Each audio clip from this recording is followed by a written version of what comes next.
What's going on, guys? Today we have a 1981 GT Nora Cup. This is a pro size, I believe. It's which is about an 18 and a half. Let's see, 18 and a half it is.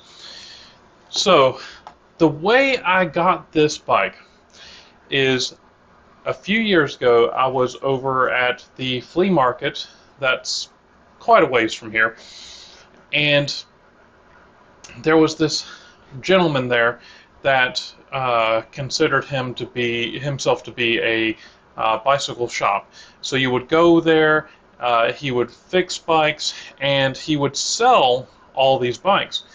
And it always drove me a little bit crazy because you would go there and you'd see all these Treks and Cannondales and Giants and Huffies and Murrays and the real Schwinn's and the Walmart Schwinn's. And this guy really had a lot of bikes. But it seemed to me that he priced his bikes on just how they looked, how clean they were.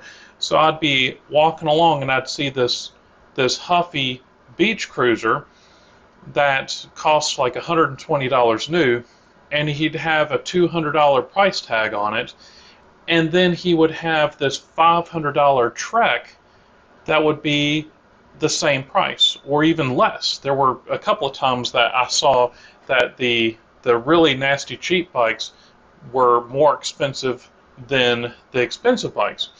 And but sometimes I could go up there and I could find a pretty good deal, because sometimes he would have a really nice bike that was just really dirty and nasty looking, and he'd sell it for next to nothing. That's how I got this bike. I showed up at the flea market. I went over to his little corner and I was looking at all the bikes, and I didn't see anything of interest because he didn't have any really good deals that it looked like. But whenever I looked behind his little area there, he had his trailer, which he had all his bikes on, and this bike was on that trailer still. And I was thinking, oh geez, he's got it on this trailer because he knows this is a really cool bike and he's going to want a lot of money for it. So, or he just doesn't know. I thought it was because he thought it was really special. So I asked him, hey, how much for that bike on that trailer? And he kind of looked at me, and he was just like, why would you want that? But, I could see it in his eyes. But he looked at me and he was like, give me $100 for it. And I'm looking at this bike, and it's an original 81 GT with the flight pads on there. You've got these really cool things, a Pete's Precision Products chain ring. I don't even know what sprocket or the spider that is. Suntour pedals. Now, it's got the wrong wheels on there, which we're going to take care of that here in a little bit. But anodized red headset. It's got a, let me see, what is this stem? This one's a Nitto MX2 stem in great shape because it's protected by this pad. Just really great bike. Oh, it's got the Terry cable, brake cable on there. If you look online, you can find these cables for like $100 for just the cable, because it's a full old cable. So I'm looking at them and I was like, would you take 90? And he was like, yeah. Said it really quick, which tells me he probably would have taken less. So I paid him the $90, and I brought it back home where it's been, sticking around. Well, I've planned on fixing this thing up, and that's exactly what I'm going to do. I've got some new wheels for it, or I should say some old wheels. I have some barely touched Alex Araya 7X rims with some Sunshine red anodized hubs. These things are almost brand new, and they're from like around 81, so about the same year as this bike, so it's going to be perfect. I've got a Suntour Freewheel that's on here I'm just gonna transfer over to this new wheel. And with parts being difficult to get, I don't have the tires that I wanted. I was gonna go with the black Comp 3 style tires with the tan wall, because I thought it would really work great with this bike with the red rims. Well, I'm out of the tires. I can't get them. I do have several of these other tires.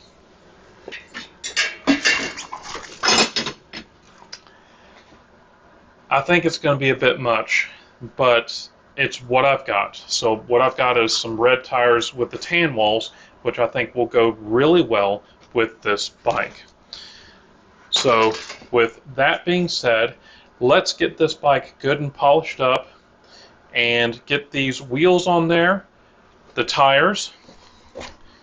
Let's not forget, I've got one of these new reproduction die-comp brakes, because I just don't have any of these lying around. I'll keep an eye out for an original one later, but you know what? This is a great reproduction brake, and it's going to look good on this bike. Most people wouldn't know, but I will, and I'll take care of it later on. There is one more thing on this. This bike is coming with these, or came with these original first generation star bars. You cannot find these bars. Later on, they started making more. Now, star bars were actually made by, Greg Hill. Later on, they did like the GHP star bars, but these are the original star bars, the red with the yellow trim around there. So this is the very first generation, which is impossible to find, and I got it all for about 90 bucks. So let's get cleaning up.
This is looking great.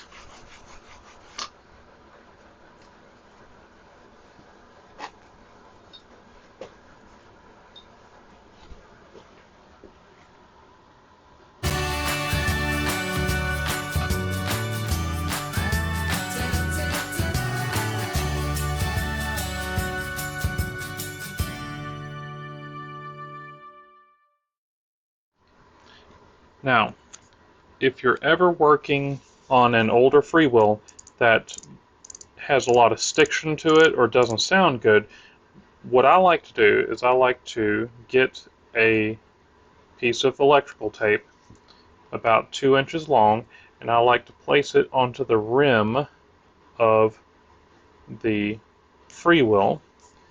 I get it good and stuck on there. So see, I just put it onto the silver part there. And then what I do is I get it on an angle with the tape down at the bottom. Again, let's make sure it's pushed on there good. And I like to get a little bit of tenacious oil. It's a Phil Woods product, works great. And what I do is I will put some of this tenacious oil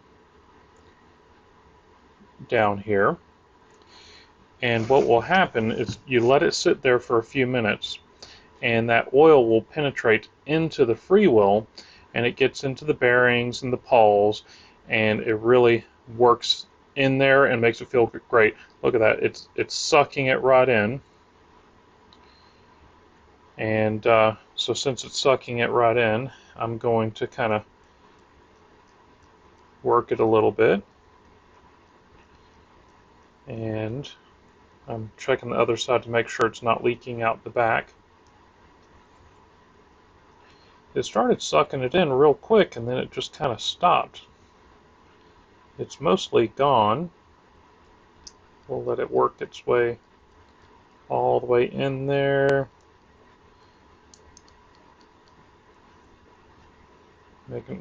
I'm starting to see a little bit of oil on the backside, so now I can pull this tape off and just give it a good spin. And it's actually sounding really good. Just kind of work it.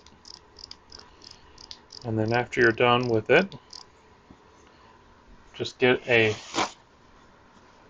paper towel and just wipe off the excess oil. And that Freewheel will work for years. Alright, let's get back to putting that bike together. Okay.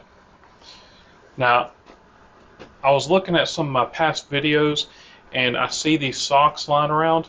These socks are wonderful for cleaning up the bikes.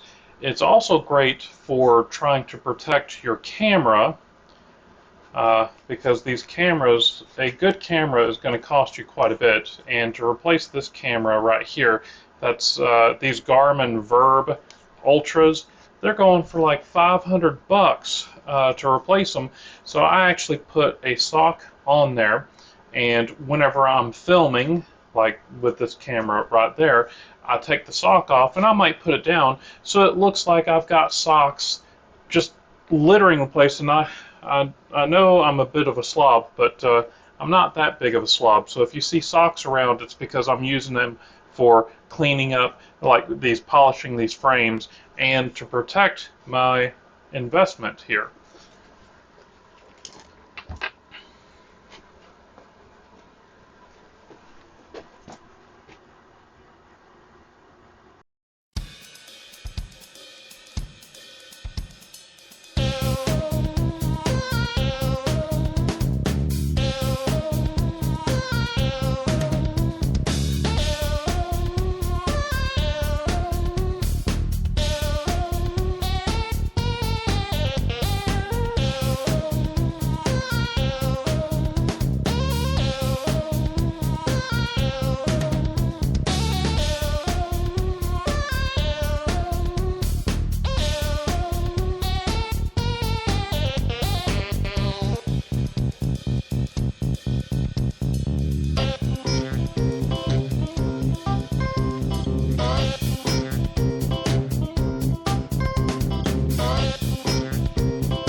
It's a little small.